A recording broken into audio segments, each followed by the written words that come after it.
గుంటూరు దుర్గగుడి ధ్వంసం 14 నవంబర్ 2019. పిఠాపురం ఆంజనేయ స్వామి గుడి 23 విగ్రహాల ధ్వంసం 21 జనవరి 2020. నెల్లూరు జిల్లా కొండపెట్రకుంటలో ప్రసన్న వెంకటేశ్వర ఆలయ రథం దగ్ధం 14 ఫిబ్రవరి 2020. అంతర్వేది శ్రీ లక్ష్మీ నరసింహస్వామి రథం దగ్ధం 6 సెప్టెంబర్ 2020. గుంటూరు జిల్లా వెల్దుర్తి గ్రామం నుండి గొండ్లపాడు వెళ్లే దారిలో కొండపైన ఉన్న నాగమయ్య గుడిలో దేవతా ప్రతిమల ధ్వంసం 16 సెప్టెంబర్ 2020. ఈ విధంగా 1, 2 కాదు, మచ్చు తొనక 21. జగన్మోహన్ రెడ్డి కేవలం హిందూ మతాన్ని సర్వనాశనం చేయాలని చేసినటువంటి పద్ధతి ఇది. ఇంకోటి ఏంటంటే ప్రతి ఒక్కరికి నేను చెప్పగలిగింది ఏంటంటే 100% హిందువులందరూ కూడా అలర్ట్ అవ్వాలా, మన దేవుణ్ణి మనం కాపాడుకోవాలా, మనం చాలా గట్టిగా నిలబడాలి. ఇక్కడ అన్ని మతస్థులు వాళ్ళు ఉండొచ్చు, క్షమించాలి, మిమ్మల్ని బాధ పెట్టాలని కాదు, భయపెట్టాలని కాదు. మీ మతాన్ని మీరు గౌరవించుకోండి, మీ మతాన్ని మీరు కాపాడుకోండి, మీ మతాన్ని హైలైట్ చేసుకోండి. వాళ్ళకి పెట్టు, నాకే పెట్టు, నా వాయిస్ నాకే పెడుతున్నావు, పెద్ద మనిషివా? అందరూ ఎవరి మతం వాళ్ళది, ఎవరి కుటుంబం వాళ్ళది, ఎవరి జిల్లా వాళ్ళది, ఎవరు మండలం వాళ్ళది, అలాగనే ఎవరి మతం వాళ్ళది. కాబట్టి ప్రతి ఒక్క హిందువు మేలుకొని పక్క రాష్ట్రాలలో కూడా అది నచ్చక తిరగబడుతున్నారు. తెలుగు 2 రాష్ట్రాలు కాదు, ప్రపంచవ్యాప్తంగా హిందువులు, తెలుగు వాళ్ళు అందరూ కూడా దీన్ని తీవ్రంగా వ్యతిరేకించాలా. జగన్మోహన్ రెడ్డి మీద వ్యతిరేకత అటువంటి తిరగబడాలని మనస్ఫూర్తి కోరుకుంటున్నాను. ఇంకోటి చెప్తున్నా, వైఎస్ఆర్సీపీ గవర్నమెంట్లో ఉండి వైఎస్ఆర్సీపీ కార్యకర్తలుగా ఉంటూ వైఎస్ఆర్సీపీలో కొంతమంది ఉన్నారు, అందరినీ కాదు, క్షమించాలా. కొన్ని కుక్కలు ఉన్నాయి, వైఎస్ఆర్సీపీ కుక్కలు, అందరిని అట్లా క్షమించాలా. కొన్ని కుక్కలు ఎప్పటికీ కూడా ఇన్ని శాంపుల్ రిపోర్ట్స్ వచ్చినా ఇది నిజమని నిర్ధారణ అయినా ఇంతకుముందు చేసిన పరిస్థితులు వీటికి అనుకూలంగా ఉన్నా కూడా వెనకేసుకొని వస్తున్నా. గుర్తుపెట్టుకోండి, మీరు కులం చూసుకున్నారు, ఇంకోటి చూసుకోవచ్చు, వైఎస్ రాజశేఖర రెడ్డి గారి ఆధ్వర్యం చూసుకొని కూడా ఓట్లు వేస్తుండొచ్చు. మీరు ఏది చూసి అతను వెనకేసుకొని వచ్చి ఓటేసినా తప్పు లేదు. కానీ చివరాఖరికి మనం నమ్మే హిందూ ధర్మం నుండి వెంకటేశ్వర స్వామిని నాశనం చేస్తున్నా కూడా మనం వెనకేసుకొని వచ్చినాము, జగన్మోహన్ రెడ్డి మంచోడు అన్నాడంటే మీరు ఖచ్చితంగా హిందూ ధర్మానికి వ్యతిరేకులు. మీరు హిందూ ధర్మాన్ని నాశనం చేయడంలో ప్రత్యేకమైన పాత్ర పోషిస్తున్నారు. మీ అందరికీ ఇప్పటివరకు మాట చెప్తున్నా, ఇప్పటి వరకు మీరు రాజకీయంగా తప్పు చేస్తే ప్రజలు మిమ్మల్ని ఓడించారు. ఈసారికి వెంకటేశ్వర స్వామితోనే పెట్టుకున్నారు. మీ కుటుంబాలు నాశనం అయ్యే అవకాశం కూడా త్వరలో ఉంది. అవ్వాలని నేను కోరుకోవట్లే. ఇమీడియట్లీ చెప్పు తీసుకొని చంప మీద కొట్టుకొని, తండ్రి మా తప్పు అయిపోయింది, మాకు తెలిసి తప్పు చేసాం, మాకు తెలియక తప్పు చేసామని చెప్పులు తీసుకొని ఒక రోజంతా దబ కొట్టుకొని మా తప్పు అయిపోయిందని చెప్పుకోకపోతే మీ కుటుంబాలు, మీరు చేసిన పాపానికి మీ కుటుంబంలో ఉండేవాళ్ళు కూడా సర్వనాశనం అయిపోయే అవకాశం ఉంది. నేను చెప్పట్లేదు, ఇది హిందూ ధర్మం చెప్తుంది, హిందూ దేవాలయాలు చెప్తున్నాయి, హిందూ మతం చెప్తుంది, పండితులు పూజారులు చెప్తున్నారు, పెద్దోళ్ళు చెప్తున్నారు. నేనేదో అవ్వాలని కోరుకోవట్లే, నేను అవ్వాలంటే అయిపోద్దా. కాబట్టి ఇమ్మీడియట్లీ మీరు మీ ఇళ్ళలో ప్రక్షాళన చేసుకొని మనస్ఫూర్తిగా కోరుకుంటున్నాను. ఇంకోటి అన్నయ్య మాట్లాడతాడు, దీనికి నేను కొంచెం లీడ్ ఇస్తా. పొన్నవోలు సుధాకర్ రెడ్డి అడ్వకేట్, ఇది కరెక్టే కదా. పొన్నవోలు సుధాకర్ రెడ్డి అడ్వకేట్ అని ఒక వ్యక్తి నా దృష్టిలో ఒక గాడిదని అనిపిస్తుంది, క్షమించండి. ఎందుకంటే మనిషా పశువా? ఆయన మనిషి కాదు, పశువు అని నేను అంటా. ఎందుకంటే రోజా అన్నట్టు రోజా కొవ్వునే తిరుమల లడ్డులో వాడారు. ఎందుకంటే రోజా నా దృష్టిలో పందితో సమానం.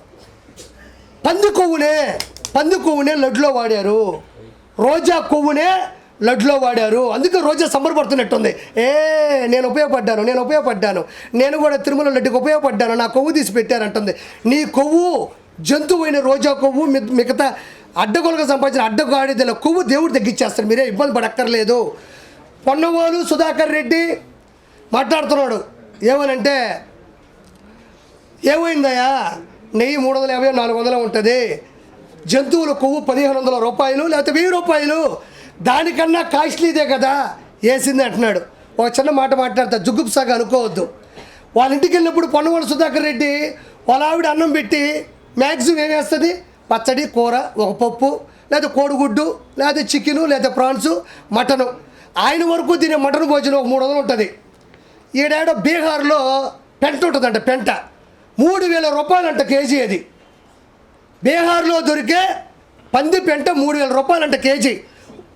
పొన్నవేలు సుధాకర్ రెడ్డి, నువ్వు మటన్తో తింటేనే 300 అయితే మీ ఇంట్లో, నేను పంది పెంట కలిపి పెడతా ఫ్రీగా నీకు, నువ్వు తిను. నువ్వు తినరా గాడిద, నువ్వు తినరా అడ్డగాడిద. హిందువుల ధర్మాన్ని నాశనం చేస్తుంటే నువ్వు అడ్వకేట్గా ఉండి ఏది మంచి ఏది చెడు ఏది పద్ధతి అని కూడా మినిమం ఆలోచించకుండా, నేను గాడిదన్నా అడ్డగాడిదన్నా మించిన బూత్ ఏంటంటే కొవ్వు పదార్థాలు కలిపారు, నెయ్యి కన్నా విలువైన అట్టాడు. విలువ అనేది నువ్వు డబ్బులు పెట్టి చెప్తావా? ఒక ఆచారం ఉన్నదా? ఒక ఆచారం, ఒక పవిత్రత, ఒక విశిష్టత, అంటే దేవుడు సంబంధించినటువంటి దానికి సంబంధించినటువంటి ఒక ఆలోచన ఉన్నదా? పూజారులు పండితులు అనాథ కాలం అంటే పురాతన కాలం నుంచి వచ్చినటువంటి విగ్రహ ప్రతిష్ఠ ఉన్నదా? దానికి సంబంధించిన ఒక ఫార్ములా, ఒక ఫండమెంటల్ థియరీ ఉన్నదా? నిన్ను ఎవడు అడ్వకేట్ చదువుకోమన్నాడు? వాడి నెంబర్ చెప్పు, వాడిని కొట్ట ఫస్ట్ కుక్కను కొట్టేట్టు. నీకు మినిమం నాలెడ్జ్ లేదు, నీకు మినిమం తెలివితేటలు లేవు, నీకు మినిమం సెన్స్ లేదు. నువ్వు అన్నం తింటావు కదా, మటను కాస్ట్లీ కాబట్టి 300 రూపాయలు ఎన్నో పెట్టి తెచ్చుకుంటున్నావు. నేను పంది పెంట పెడతా నీకు, కాస్ట్లీ పంది పెంట తిను, పంది పెంట జ్యూసు తాగు. అడ్డగాడిదా, యాడ లాయరు నువ్వు, యాడ అడ్వకేటు నువ్వు నీ నుంచి ఎవడు ఇన్స్పిరేషన్గా పొందాలి? ఇక్కడ హిందూ మత ధర్మాన్ని విరుద్ధంగా మాట్లాడతా ఈ విధంగా మాట్లాడతావా? ఒక మాట చెప్పండి, అది తప్పా కాదా అన్న? చెప్పన్నా, నిజంగా చెప్పండి. కొవ్వు పదార్థం కలుపుతాము, అది ఎక్కువ రేటు కదా అంటున్నాడు. నేను ఇంకోటి చెప్తున్నా, ఈ అడ్డగాడికి నేను విషం తెచ్చిస్తా నీకు, మంచి విషం, 10,000 రూపాయల విషం. అన్నంలో పోసుకొని తిను, అన్నంలో పోసుకొని తిను. 10,000 రూపాయల విషం తెస్తా. అది సావా బతుక, చచ్చిపోతావా, మళ్ళీ తిరిగి బయటకు వస్తావా, నీకు అనవసరం. నీకేం కావాలంటే ఏదైనా తినే పదార్థం కాస్ట్లీ ప్రోడక్ట్ అయి ఉండాలి. నేను నీకు విష పదార్థం ఇస్తాను, నీకు అనవసరం. 5,000 రూపాయలు తాగి సావు. హిందువుల మనోభావాలు చంపే కన్నా నువ్వు తాగి సస్తే అందరం బాగుపడతాం. నీలాంటి అడ్డగాడిదలు ప్రపంచానికి అవసరం లేదు. ముందు ఇతర మీద వ్యతిరేకత చర్యలు హిందువులు మొత్తం ప్రవేశపెట్టాల్సిందిగా హిందువుల కాళ్ళ మీద పడి నేను బతిలాడుకుంటా ఉన్నాను. వెంకటేశ్వర స్వామి అందరికీ ఏం అన్యాయం చేశాడు?